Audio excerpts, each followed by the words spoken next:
he just went low. He's in his head. He's in his head. He's open. His head wide open. Cracked open in the face.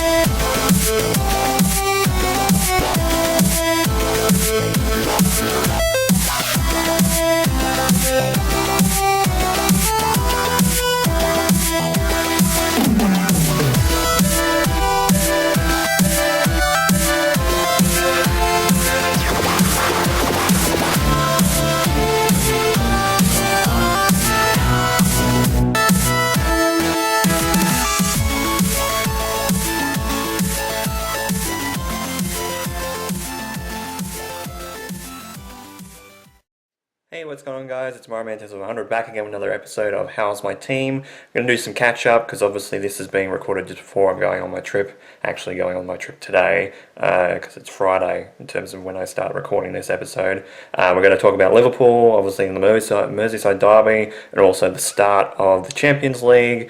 We've also got to talk about the Titans women's team going up against Newcastle in their semi-final, like semi-elimination final type of situation against Newcastle in Newcastle. So obviously we're going to talk about that when we get back, and then obviously talk about some miscellaneous stuff, obviously like the AFL preliminary finals, obviously the NRL men's finals, obviously we got the semi-finals as well for that happening around this time as well. Also going to talk about various other things, obviously with Seattle, the Seattle Seahawks in the NFL as well. Just off the bat, just want to say, because I didn't say it last episode, the A-League, rather, with the draw with the A-League is out, and yes, West United has been left off of the docket for the A-League season in 25-26, so ultimately, of course, they start in October. They start next month in October. I believe it's the first week of October. That's the wrong app then. But I believe it should be the first week of October, and I think it's the Wanderers going up against Melbourne City at home, I believe, if memory serves me right. So it starts on the 17th of October, so a couple of weeks away. Starts with Adelaide versus Sydney at Cooper Stadium, then Brisbane and Macarthur at Suncorp, then at home on Saturday the 18th it's the Wanderers versus Melbourne City at CommBank, then Melbourne Victory are at home in a rematch of their semi-final clash from last season, or earlier this year, but last season for Melbourne Victory and Auckland FC, then over to Perth in the late game with Perth Glory going up against Wellington Phoenix, and then the last game on Sunday is the F3 Derby against the Central Coast Mariners at home versus the Newcastle Jets. And the Newcastle Jets, I think, is still going to play, I think it might be this week or next week, the Australian Cup final, and they're in it against Heidelberg United. So great couple of weeks for them coming up, especially if they do end up winning it. But yeah, so I thought I'd say that because obviously it was actually announced, I think not last week, a little bit into the week before, and didn't actually talk about it last week. So I just wanted to cover that first. But let's get started with this episode that needs to be caught up, and I'm going to make this quick. Alright, so this is the first part of the Liverpool talk. Obviously the second game's not happened yet, but the first game, which obviously was the Champions League game, which was yesterday, had already played. So I'm just going to talk about that just before I go. And it ended up being Liverpool coming out on top against Atletico Madrid 3-2 at home at Anfield in the first round. And once again, this was another classic game, very, very close against two really good sides in Europe, two European football sides. It was 2-1 at halftime to Liverpool, and then I think, I'll just bring it up. So they ended up scoring, Liverpool ended up scoring twice in the space of about 6-7 minutes at the start of the match. One of them was an own goal. It felt like it was going to be from Andy Robertson initially when it was called. Then it was called a little bit later an own goal. So So yeah, 2 goals up for Liverpool at the start, and then they scored in stoppage time at the end of the first half. Atletico Madrid in the 3rd minute of stoppage time after the 45 minutes were up. Then not a lot of things happened. Obviously, a couple of yellow cards all over the place. They scored one back in the 81st minute, Atletico Madrid, to possibly have it as a draw, which actually just in the group stages is not actually a bad situation, a bad result for them. And then in stoppage time, once again, that Liverpool have done it once again in the 2nd minute of stoppage time after the 90 minutes were up. Virgil van Dijk, the captain, scored the last goal of the game, making it 3-2 to Liverpool as a win in the first round of the Champions League, which fantastic result for them. And that ends up putting them near the top. Where are we?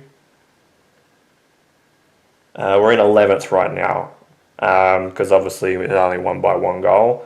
But at the top, I don't even know how to pronounce that. I'm guessing that's a Dutch or German team. Then PSG, obviously the champions, are in 2nd. Club Brugge. I'm not sure if that's how that's pronounced. It's just how it's spelled. Bruggge. I think they're from like La Liga or something, or French League. I can't remember. Then Sporting CP. Then Union SG. Then Bayern Munich is in 6th. Arsenal is in 7th. Inter Milan is in 8th. And then Man City on the outside looking in 9th, with Liverpool in 11th and Barcelona and Real Madrid in 12th and 13th following us, and also the Spurs in 14th as well. With all of those teams have gotten wins. Notable teams in the bottom, Newcastle and Chelsea are in there, Ajax is in there, Napoli is in there, and Atalanta is also in there. They're at the bottom. Bottom position. So great result for Liverpool. Obviously we still got the Merseyside Derby, which I'm going to talk about very shortly in this video, but 3-2 win against Atletico Madrid in the first round of the Champions League. Great result for Liverpool. It's seeming like it's probably going to be a tougher Champions League, and if they do lose a couple of games and still stay in the top for Liverpool, I think that'll actually work in their benefit. Because I don't know whether there was a situation with winning every game except obviously their last one in the group stage to consolidate top spot, kind of put them on the back burner a little bit and kind of put them on the back step, because then obviously they got beaten. Obviously got beaten by PSG, who I said obviously back last Champions League season that they were a good side and they ended up winning it. So we lost to the eventual champions, which ended up being a good result nonetheless. But they didn't play that badly in the first quarterfinal leg, PSG anyway. So I thought that if there was any side that was going to beat Liverpool, they were one of them, obviously. And yeah, but hopefully if results do go our way, if we do end up winning a decent amount of games, if we lose a couple, that's fine. But if we have to, play in the knockout stage, it's not great, not ideal, but if we have to, we'll do it, But, 3-2 result, great start to the Champions League season. Already doing pretty well in the Premier League as well. We'll see when it comes down to the Merseyside Derby, we'll see what the result will be, but good start for Liverpool in both the start of the year in the Premier League and obviously the start of the Champions League season as well. Alright, well it's Wednesday, so it's usually the day that I usually have this episode of How's My Team uploaded already on my channel. It usually will go up today, officially my time, obviously Tuesday in America, obviously because it's like 10 o'clock in the morning. Excuse my nose area, like I know that it's a little bit red. Not sure what's happened, whether it's infection or something like that. Obviously I only had it the last couple of days before I actually was coming back. It might be a pimple, I'm not sure. It's gross, trying to get it all sorted. Pretty tired because the last couple of days I haven't slept well, including yesterday obviously when I was travelling back. set an alarm, and I was up a couple of hours earlier before that, and obviously went to bed a little bit earlier than usual last night, and probably did the same thing again, I think. So I don't know if it's because of this or whether it's just in general. But yeah, wasn't feeling great last night. Feeling a bit drab this morning and this afternoon. But sweep all that aside. Still got to talk about Liverpool. Obviously, we did talk about them going up against Atletico Madrid in the Champions League. We've had 2 games since then, obviously, because we can talk about today's game since this is so late. We can talk about today's game, but obviously they played on the weekend in the Premier League, in the Merseyside Derby, ended up being 2-1. So it was 2-0 at half-time. Obviously a big game for both clubs, and they scored relatively early. The first was in the 10th minute, the second was in the 29th minute. Then nothing really happened until half-time, and then after half-time they scored. Everton scored in the 58th minute. There was a few yellow cards that have been shown, but overall there's a couple of contentious calls in there. I think there was like a free kick that was taken a little bit too fast, and there was given a yellow card or something like that. It was called back. So it still keeps Liverpool on top of the Premier League with a 5-point buffer now, with Arsenal not doing well. And actually, obviously they did end up losing last week. So it ended up being Liverpool on top on 15 points at the moment, then Arsenal in 10, Spurs at 10, and Bournemouth at 10. It's only just because Arsenal has +8 and Spurs has +7 on their goal differences in terms of a team. And then obviously in 5th position is Crystal Palace, Chelsea in 6th, Sunderland in 7th, Fulham in 8th, and Man City have dropped right down. Even though they won the first Manchester Derby of the year, have dropped to 9th, with Everton rounding out the top 10. Obviously Aston Villa, West Ham and Wolverhampton Wolves are on the bottom in the relegation zone. Outside of that, Brentford and Burnley are hanging on with 4 points, 1 point extra on top of Aston Villa, and Nottingham Forest and Brighton 2 points in front of the relegation zone at the moment, but still very, very early days. 2-1 win in the Merseyside Derby, the first one of the year for Liverpool, and then we'll go to the Carabao Cup or the League Cup that actually played today. Liverpool played up against Southampton, and it ended up being a 2-1 win.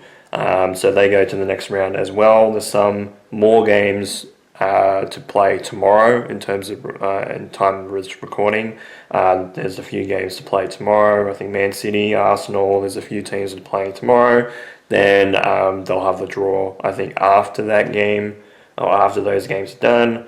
And obviously we'll see what happens when it comes to the League Cup in the 4th round. It was 1-0 at half-time. Relatively... Alexander Isak, first time he played, or one of the first times he's actually played for Liverpool this season, ended up picking up his first goal in the 43rd minute, so just before half time.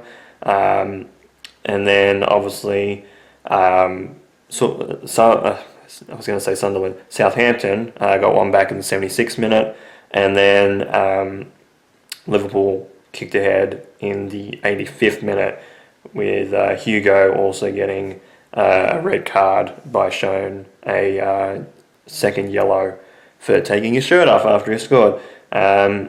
So we're down to 10 men. Obviously that will go into next game for the Premier League, which is obviously this Sunday against Crystal Palace. So it'll be a rematch of the FA Community Shield game from a couple of weeks back. Against Crystal Palace. Obviously Crystal Palace are again in 5th position at the moment, and then we go into October, on the 1st of October, going into the Champions League again before playing against Chelsea on Sunday the 5th of August, October.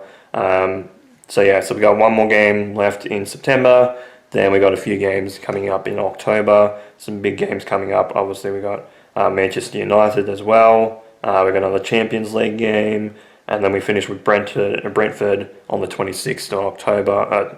October. So some good games to come up. Obviously, in terms of positioning with Manchester United, and obviously for Brentford, the two games that obviously Liverpool should realistically win, even around Champions League games as well.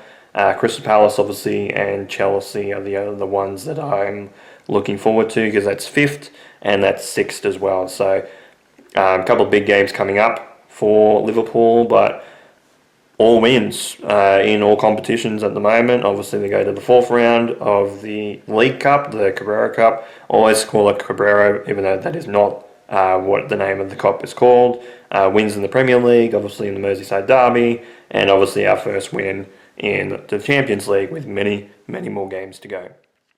So next we go to the Titans women's game, and as you can see on my face, apart from obviously the issue that I talked about a little bit earlier, pretty upset. Obviously the Titans were playing Newcastle Knights in Newcastle, playing in the first week of the finals, semi-final, sudden death semi-final, and it ended up being the Knights 34, Titans 20. So they lost by 14 points in their last game of the season. That bundled them out of the finals and puts the Knights up against the Broncos. Now, the Knights ended up getting to a huge lead. I think it was like 16-0 at half time. And they played relatively well. It was 18-0 at half time, because they scored literally just before half time. It went out to 24-0 before the Titans scored some points back. And then they ended up keeping it close. Like, they got to 24-10, and then obviously Newcastle scored to make it 30 points to 10. And then they scored 2 quick tries and got it back to 30 points to 20. And then with a couple of minutes to go, the Newcastle Knights scored their last try of the game. They kept it within. They kept it without, like, with that 10 points, and obviously the 16-0 halftime scoreline is probably the most telling thing, because if we got any points in that first half, probably would have went well to possibly winning this game. Newcastle now will go to Brisbane, go to Suncorp to play the Broncos. And the Sharks ended up getting over the Cowboys in another close one. So they will go up against the Roosters this weekend coming in the prelim finals for the NRLW. So it's looking like it might shape up to be Broncos versus Roosters, as we said probably about 6 weeks ago. And I will say, the effort was there from the Titans women's team, ultimately in a losing effort. But they definitely needed to rectify a lot of their errors. They needed to score points in the first half, definitely would have helped. But they had a pretty good season. Obviously, having players like Jamie Chapman out for pretty much the entire season didn't help things, because obviously Jamie only played a couple of games for the Titans this year, and obviously some big key positions obviously not having their players pretty much the entire season, if not parts of it. And they did relatively well. Ultimately, losing the first 2 games, looking like they weren't going to make it anywhere close to finals, and then ended up having a good run towards the end, including obviously the helpful draw against the Bulldogs in Magic Round. They really put it against themselves, but they did work really hard to make finals. So I will say, obviously, great result for obviously the Titans women's to get into the finals in the first place, because it wasn't always going to be tough. It was going to be tough considering our start, and especially towards the middle of the season, it wasn't too bad. But obviously, a lot of teams firing towards the end of the season. Obviously, the Raiders, if they had a couple extra games, they would have been right up there as well. The Eels obviously right there in the mix. Obviously, winning the day before, obviously, the Canberra game for the Titans. Obviously, they were in the finals just by the skin of their teeth, and then obviously got bundled out as with obviously the result of a win for the Titans. But yeah, great effort from the girls. Hopefully in 2026, the competition is a little bit more balanced because if it goes to a situation where this weekend it's Roosters and Broncos in the grand final in the NRLW, it screams out a huge hole and a huge problem for the competition, because obviously a lot of players from other teams have obviously went to the Roosters, and especially like players like Tamika Upton obviously was playing for Newcastle, moving over to the Broncos. Both of those teams have turned out to be pure powerhouses with a lot of representatives in football, and I understand that you're going to get your teams that are going to have a decent amount of good players on it, but it just seems like it's a little bit tilted out of whack in terms of how the teams are stacking, like the two teams at the top stacking compared to third right through to 12th.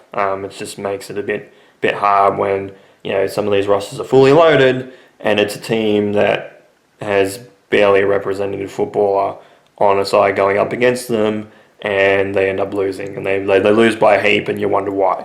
So I don't know what happens, what they'll do to kind of rectify that. If they're going to actually rectify it, I have no idea, but it's just a difficult situation, obviously, for the rest of the NRLW, and it shapes up to be a case where it's the worst case scenario for the competition as well.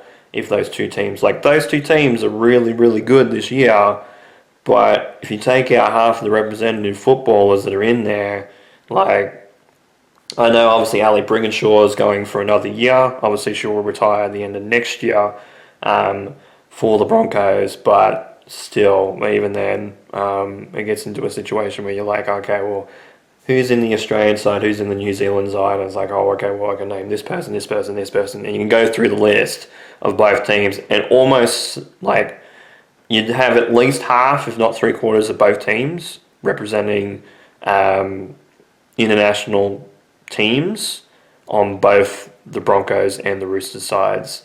Whereas you look at the rest of the competition and you're looking at them and it's like, oh yeah, some of these might be second string players that might get into obviously the Australian side or the New Zealand side if some players were injured. But then you look at it and you're like, well, okay, why is that being a situation that's happening? Like, some of these players obviously should be rewarded on how they're playing in terms of playing in obviously the international sides.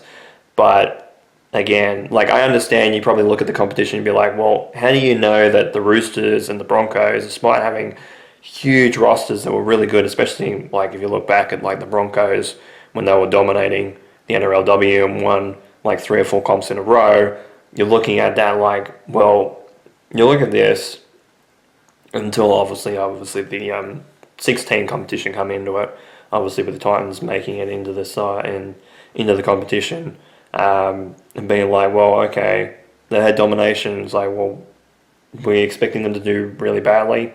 Well, no, but at the same time, you expect that the Roosters and the Broncos, with how loaded their rosters are going to be, you expected they were going to be really bad this season, both of them, like somehow.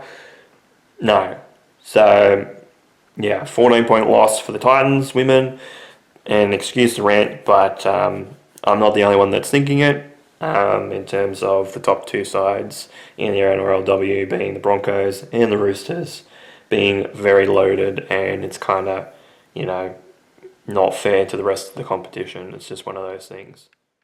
Well, on a much more happier note, we obviously got to talk about the Giants. I did say we were going to talk about the Giants women. Obviously, it was the Sydney Derby over the weekend on the Sunday, and they ended up winning. They ended up winning over the Swans by 7 points. So it ended up being 7 goals, 749 to 6 goals, 642, and they won by 7 points. It was very close throughout the entire game. Obviously, the Swans led by a single point at the end of the first quarter. They ended up being in the lead by 7 points at the end of the first half, and then a 2-goal string wrestled it right back to the Giants being in front in third quarter time by a goal. Obviously, the Swans only ended up scoring a behind in that. Obviously, they scored 1-1, and the Giants scored 1-2 in the last quarter to win by 7. And it was a very, very close game throughout. Obviously, Sydney Derby was most likely going to be that way. But that makes it 2 wins on the trot for the Giants women's team, which is great for them. Obviously, it gets them out, not quite out of the bottom 4 in terms of percentage. Obviously, they're in 15th at the moment, just behind Collingwood, who have 78.3, whereas the Giants have 70.5 in their percentage. But obviously, the Western Bulldogs are under them. The Gold Coast Suns and Richmond still have not won a game, so they're at the bottom of the AFLW ladder, which, you look at Richmond, you'll be like, oh, okay, well, that hasn't happened. But ultimately, that leaves the Swans in 5th position with 16 points, 4 wins, 2 losses to their name as well.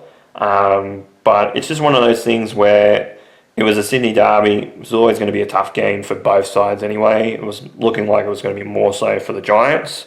But the Giants picked up a win, which was great.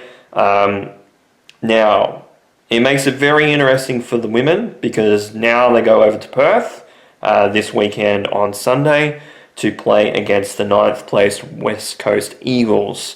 So, very, very, very difficult game, especially going over to Western Australia. It's going to be tough because ultimately you're looking at a team that is around the mix, ultimately a few points in front of the Giants at the moment. Obviously, the Giants are on 8 points. The Eagles have only got 1 extra win on the docket. But when it comes down to it, it's very, very important that the Giants just keep being close in games. I don't know whether they should, whether they'll win a lot more games this year. It's one of those things where you can't really look at the competition and say there's apart from obviously the Kangaroos, obviously they're still undefeated at this point, and obviously beat the Brisbane Lions team over the weekend to be the first premiers that have won the grand final rematch the next season. They're actually the first team to do it in the AFLW competition in general. So it says that they got a good side, and ultimately, again, it'd be like a little bit like the NRLW with the Roosters and the Broncos, in the fact that the Kangaroos are being really, really good. But when it comes to obviously the top 8 in the AFLW, you obviously got Kangaroos, yes, on top. You got Melbourne, Hawthorn, and Adelaide rounding out the top 4.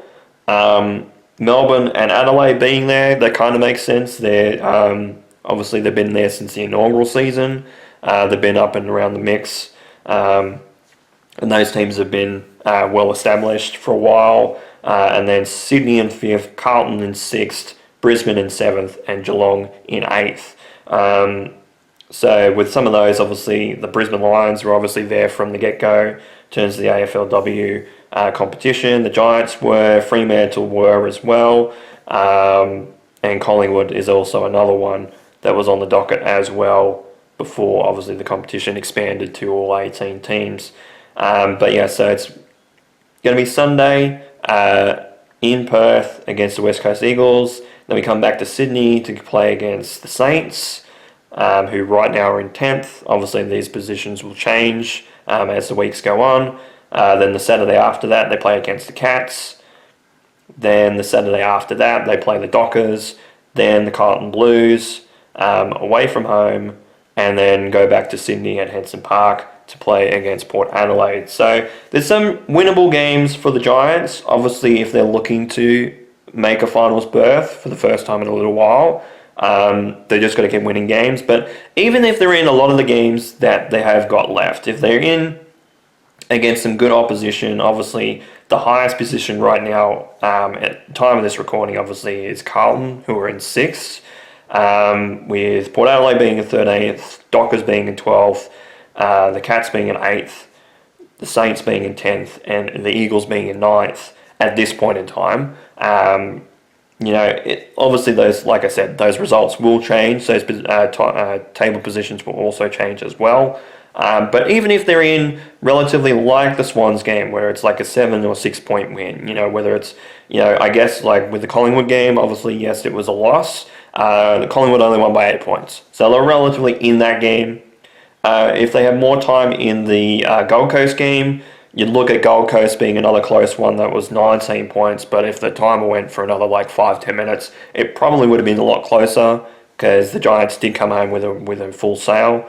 So even if a lot of the games, like even if it's wins or losses, are really, really, really close, I think it's going to be beneficial for this Giants team to do that in pretty much every game that they got left, because it'll give obviously the juniors some good experience. Obviously, with some of the older players that are there that are playing well, we'll just get some good reps in, and hopefully they can win a few games, snag a couple like really close games if they can, to even make a finals berth. Because obviously, yes, they're in 15th, but again, like I said, the Eagles are in 9th, and they're only a win in front of us at the moment. I went to the wrong ladder. I went to the AFL one. And even then, Geelong and Brisbane are both on the same amount of points. It's just obviously their percentage is a lot better than the West Coast Eagles. So it's only one win outside at the moment. Obviously, the percentage is the thing that's going to be the killer if it comes down to, obviously, the same amount of wins and losses. Obviously, the percentage will be the thing that matters. And obviously, the Giants will need to increase theirs to do any sort of damage to make it into finals. But they're doing relatively well. 2 wins on the trot, still not a bad spot to be in, because they could come with a run towards the end of the season, which will be great for them. And I think that them making finals would be great. Obviously, it's been a while since they'd last made finals. I think it was 2021 or 22 was probably the last time. But it's been a while since the Giants have made it. But yeah, it's just an interesting, obviously, situation for the Giants women's team, obviously coming off a 7-point win in the only Sydney Derby this year, in the home and away season. So we take the chocolates for that over the Swans, which is great. And that'll be it for this episode. It's a very late episode of How's My Team. Again, I'd like to apologise. Obviously, was away, so I couldn't do this ahead of time because obviously the results were not in.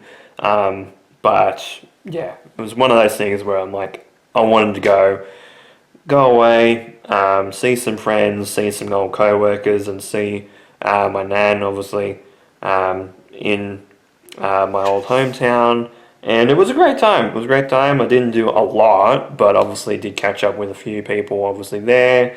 I had a good time just relaxing, trying to just, de-stress a little bit, get away from work for, even if it was just a few days, just wanted to kind of recharge again and go back to the swing of things, since obviously I've been wanting to go for it's been almost 12 months since the last time I was there. So wanted to probably have the trip a little bit earlier in the year, but obviously things kind of backed me up a little bit from that situation.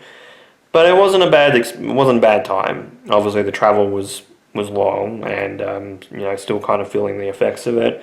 But I had some good results, obviously with Liverpool. Had some not so great results, obviously with the Titans. But it's going to be a tough situation, obviously. This year being the first year that the minor premiers in both the AFL and the NRL are both out in straight sets, with Canberra going down against the Sharks at home, and obviously the Bulldogs got absolutely blown out by the Penrith Panthers, which makes Penrith go up against Brisbane, and the Sharks go up against the Storm in the prelims on Friday and on Sunday. Obviously recording this on Wednesday, but this video might be up on the Friday, so we'll see what happens with that in particular. But it's going to be tough, because obviously it's the 2016 Grand Final and the 2023 Grand Final in the prelims for those four sides. I'm just hoping it's not the Storm versus Penrith. I would rather it, like, if I have to, say that it's the Sharks versus the Broncos, which I know is, as a Titans fan, that's sacrilege. But if the Sharks can end up winning against the Broncos, that'd be lovely. And I actually would like the Sharks to actually be the ones to win the grand final, even if they play against Penrith. That'd be lovely as well. But it just feels like, it feels like it's going to be Melbourne and Penrith again. Melbourne to try and break the streak of wins for the Penrith Panthers, and the Penrith Panthers trying to extend it to 5 premierships in a row. Not ideal. Obviously, it's a doubleheader on Sunday for both Broncos games, being the same day, with Friday having the Storm game, and then Saturday having the Sydney Roosters Sharks final for the NRLW on the Saturday. And obviously the results for the AFL Grand Final are now in. Obviously we don't know who's premiers. That won't be until this weekend, but we know who's in it, and it's Geelong and the Brisbane Lions. So obviously Geelong ended up winning over Hawthorn. They blown them out pretty much. I think they won by well over 30 points. The Brisbane Lions game was a little bit closer, but they still got Collingwood kind of got blown out. Yes, there was a missed call in terms of front on contact with against a Magpies player against Jamie Elliott, I think.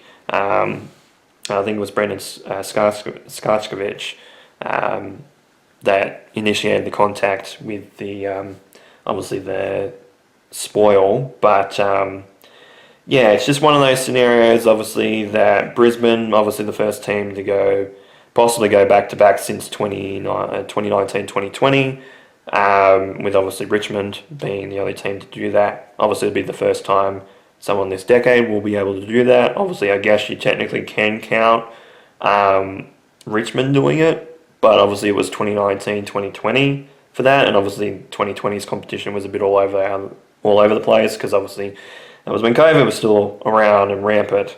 First team since Richmond, and even Hawthorn, if you go further back, if you don't count the Richmond one, to go back-to-back. And it'll be their second opportunity to go back-to-back in grand finals, because obviously they did that back in 01, 02 and 03 with the three-peats back at the start of the 20th century. So, interesting situation for Brisbane Lions. Obviously, with Geelong, it'll be the second flag in 4 years. I think that's right. 2022 is obviously 2022's flag, and then obviously going into the grand final in 2025. So 2 flags in 4 years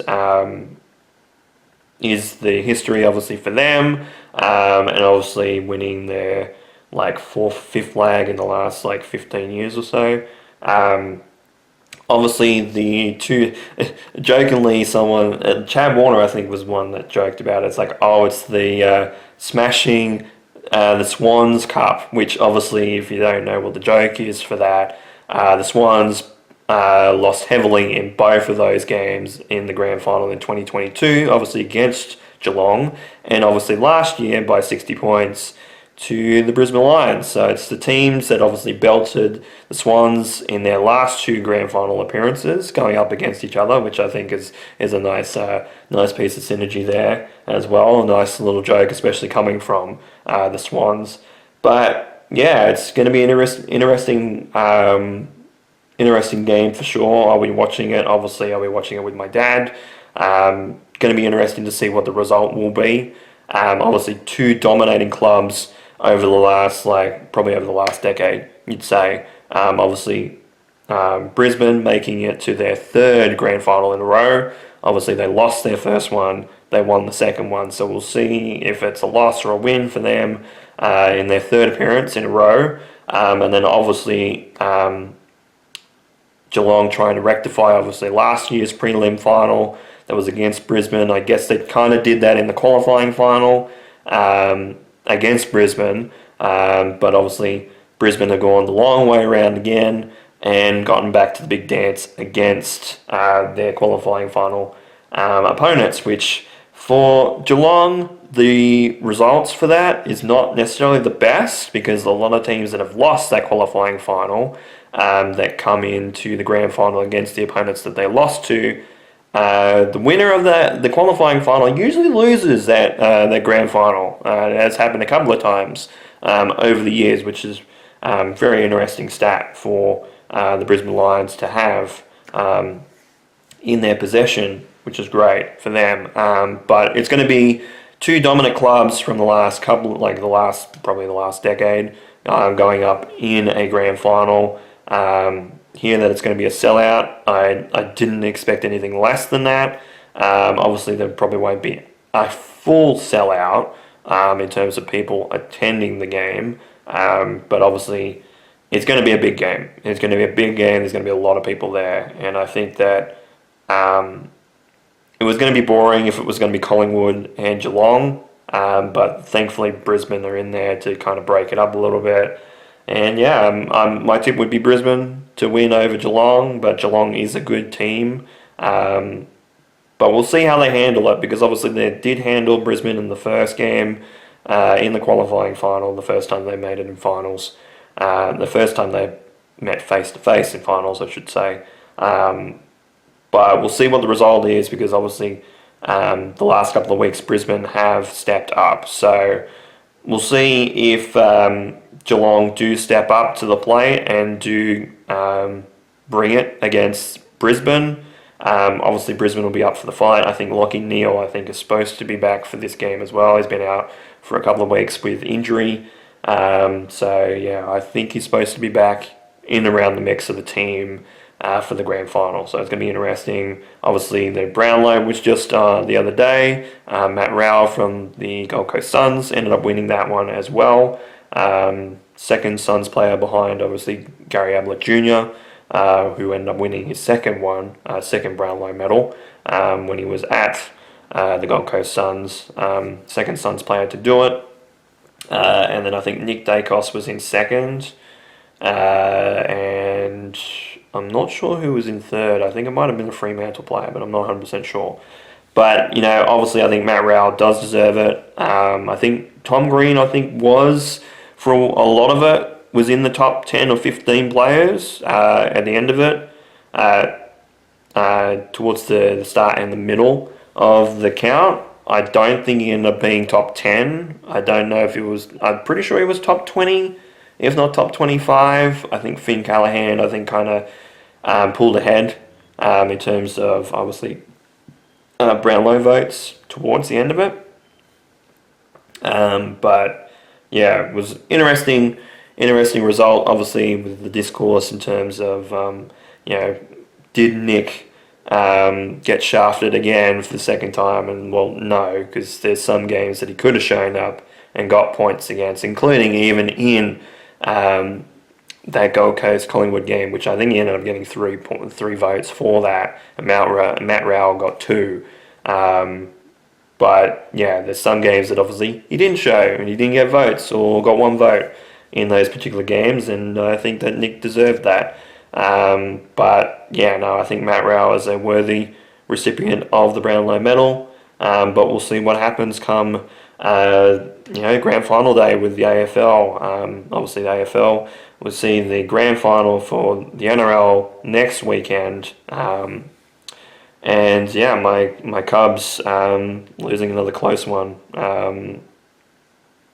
And hanging a game and a half in front of the San Diego Padres in terms of the wild card, because obviously the Brewers the other day clinched the division with the Cubs getting swept by the Reds, their division rival, who is in a position to play playoff baseball. But yeah, the Cubs, I don't know what's going on. They should be winning games now, because obviously they want to have home field advantage for the wild card playoff, and it's not looking like that if they keep losing. So yeah, not a great result to be in. Obviously, hopefully tomorrow, time of this recording, they play a lot better against the Mets, but we'll see what happens with them. But with all that said and all those results going on, obviously the A-League still got to go.